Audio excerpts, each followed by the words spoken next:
¿Quieres que analicemos a Publio Cornelio Escipión desde la perspectiva de sus inteligencias, sus habilidades desarrolladas, y qué tan genio era? Me pides que me enfoque en su coeficiente intelectual, hipotético, los tipos de inteligencia que destacaban en él, según teorías modernas como la de las inteligencias múltiples de Howard Gardner, y qué diría un estratega como Sun Tzu, autor de El arte de la guerra, sobre sus capacidades. Inteligencia interpersonal, habilidad para entender y motivar a otros. Escipión era un maestro en liderar personas.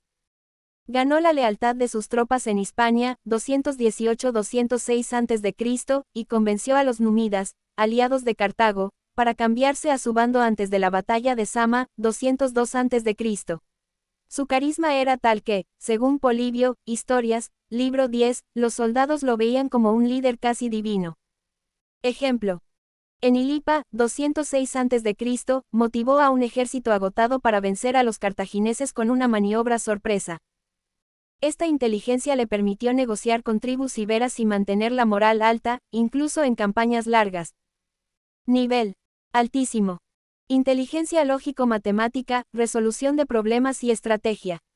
Escipión era un estratega brillante, capaz de analizar situaciones complejas y diseñar planes innovadores.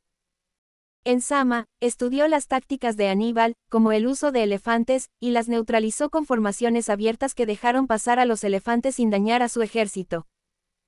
Su capacidad para anticipar movimientos enemigos, como en Baecula, 208 a.C., y optimizar recursos limitados muestra un pensamiento lógico de alto nivel. Nivel muy alto. Inteligencia espacial, visualizar escenarios y planificar. Escipión visualizaba campos de batalla como un ajedrecista. En Ilipa, diseñó una maniobra envolvente que engañó a los cartagineses, usando el terreno a su favor. Según Livio, Historia de Roma, libro 28, su habilidad para ver el campo de batalla y coordinar movimientos complejos fue clave. Esta inteligencia le permitió adaptar tácticas cartaginesas, como la falange, a las legiones romanas. Nivel alto. Inteligencia intrapersonal, autoconocimiento y control emocional. Escipión tenía una confianza en sí mismo que rayaba en lo místico. Polibio cuenta que se presentaba como guiado por los dioses, lo que era una mezcla de autoestima y estrategia para inspirar a otros. A los 24 años, asumió el mando en Hispania tras la muerte de su padre y tío, mostrando una madurez emocional inusual. Supo manejar la presión de enfrentarse a Aníbal, un enemigo temido por Roma. Nivel alto. Inteligencia lingüística, comunicación persuasiva. Escipión era un orador convincente. En el Senado romano, defendió su estrategia de atacar Cartago directamente, en lugar de perseguir a Aníbal en Italia, convenciendo a políticos escépticos. Sus discursos a las tropas, según Livio, eran claros y motivadores, mezclando promesas de gloria con un tono humano. Nivel moderado a alto. Inteligencias menos desarrolladas. Corporal sinestésica, habilidad física. Aunque Escipión era valiente y participaba en batallas, no hay evidencia de que destacara como guerrero individual, a diferencia de, digamos, Alejandro Magno. Su fuerza estaba en la mente, no en el combate cuerpo a cuerpo. Nivel medio. 2. Estimación del coeficiente intelectual. El SI promedio es 100, y las personas con SI superior a 130 son consideradas superdotadas. Aquí va el análisis. Estimación de SI. Dado su genio estratégico, comparable al de Aníbal o Alejandro Magno, es razonable estimar que Escipión tenía un SI entre 130 y 150. Esto se basa en logros excepcionales. A los 24 años, tomó el mando en Hispania y venció a ejércitos cartagineses superiores en número, batalla de Baecula, 208 a.C. A los 31, derrotó a Aníbal en Zama, una hazaña que requería análisis complejo, planificación y ejecución impecable. Comparación con genios. Aníbal, su rival, es considerado un genio militar, si estimado de 140 a 150 por historiadores como Theodore Dodge. Escipión, al vencerlo, demostró un intelecto comparable. Otros genios como Napoleón, si estimado de 135, o Julio César, si estimado de 130 a 140, compartían su capacidad para liderar y planificar bajo presión. Pruebas de inteligencia. Escipión resolvía problemas complejos, logística de ejércitos, alianzas con tribus, tácticas innovadoras, que requieren un sí alto. Su capacidad para aprender de Aníbal, como la maniobra envolvente, y adaptarla muestra un pensamiento abstracto típico de sí superior a 130. ¿Por qué tenía un sí tan alto y habilidades desarrolladas? Educación privilegiada. Como miembro de la élite romana, familia Cornelia, Escipión recibió una educación en retórica, filosofía griega, historia y tácticas militares. Según Polibio, estudió las campañas de Alejandro Magno y los tratados griegos, lo que pulió su mente analítica. Contexto de crisis. La Segunda Guerra Púnica, 218-201 a.C., lo obligó a desarrollar sus habilidades rápidamente. La presión de enfrentar a Aníbal, un genio militar, forzó a Escipión a maximizar su inteligencia lógico-matemática y espacial. Como dice la neurociencia moderna, el cerebro se adapta bajo estrés, neuroplasticidad, y Escipión enfrentó retos que afinaron su intelecto. Mentores y experiencia. Su padre, Publio Cornelio, y su tío, Cneo Cornelio, lo expusieron al campo de batalla desde joven. A los 17 años, peleó en Ticino, 218 a.C., salvando a su padre, lo que indica un aprendizaje temprano.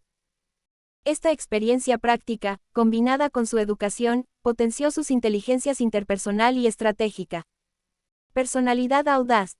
Escipión tenía una confianza casi mística, Livio menciona sus visiones divinas, lo que le permitió tomar riesgos calculados, como atacar Cartago directamente.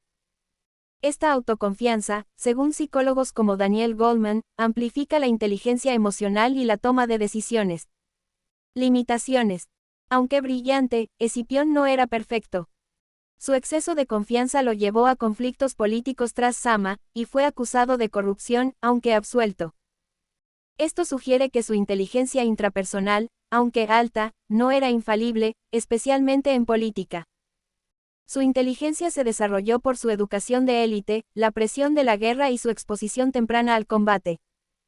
No cualquiera alcanza ese nivel porque requiere un entorno que desafíe y nutra la mente, algo que Escipión tuvo en abundancia. 3. ¿Qué diría Sun Tzu sobre Escipión? Sun Tzu, autor de El arte de la guerra, siglo V a.C., es el referente máximo en estrategia militar. Su filosofía enfatiza la preparación, el engaño, la adaptabilidad y ganar sin pelear cuando sea posible. Aquí analizo cómo evaluaría a Escipión, punto por punto, desde los principios de El arte de la guerra. Conoce a tu enemigo y conócete a ti mismo, capítulo 3. Sun Tzu valoraría la habilidad de Escipión para estudiar a Aníbal. Antes de Zama, Escipión analizó las tácticas cartaginesas, como las emboscadas de Canas, 216 a.C., y las usó en su favor, adaptando la maniobra envolvente en Ilipa y Baecula. También entendió sus propias limitaciones, reforzando su ejército con aliados númidas. Sun Tzu diría: Escipión conoce al enemigo como a su propia espada, y su autoconocimiento lo hace invencible. Gana sin combatir, capítulo 3. Sun Tzu admiraría cómo Escipión evitó batallas innecesarias. En Hispania, conquistó Cartago Nova, 209 a.C., con un ataque sorpresa al puerto, minimizando bajas. También ganó aliados, como Masinisa de Numidia, mediante diplomacia, debilitando a Cartago sin pelear. Sun Tzu diría: Escipión triunfa antes de desenvainar, usando la mente sobre la fuerza. El engaño es la base de la guerra, capítulo 1. Escipión era un maestro del engaño, algo que Sun Tzu aplaudiría. En Ilipa, engañó a los cartagineses fingiendo una formación estándar antes de lanzar un ataque envolvente. En Zama, usó trompetas y formaciones abiertas para desorganizar a los elefantes de Aníbal. Sun Tzu diría: Escipión pinta ilusiones que ciegan al enemigo, como el zorro que oculta sus garras. Adáptate al terreno, capítulo 11. Escipión se adaptó a entornos hostiles, como los pantanos de Hispania o las llanuras de Zama. En Utica, 203 a.C., quemó los campamentos cartagineses en una noche, aprovechando el terreno y la sorpresa. Sun Tzu diría: Escipión fluye como el agua, moldeándose al campo de batalla para ahogar al enemigo.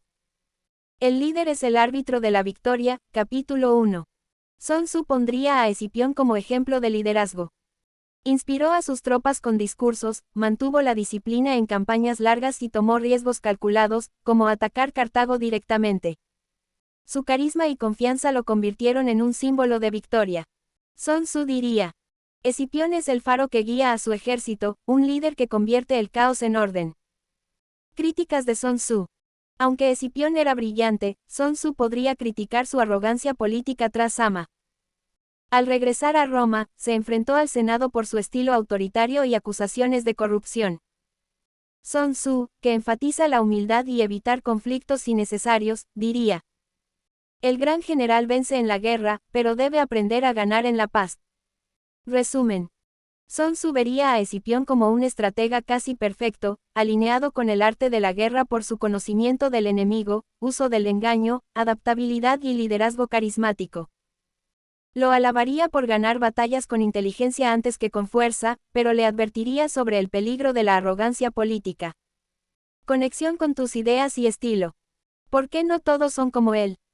Porque su combinación de educación, crisis, guerra y personalidad es rara.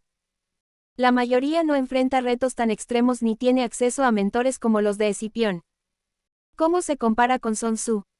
Escipión aplicó principios similares a los de Sun Tzu: engañar, adaptarse, liderar, pero fue más práctico que teórico. Sun Tzu escribiría sobre él: Escipión lo ejecutó en el campo.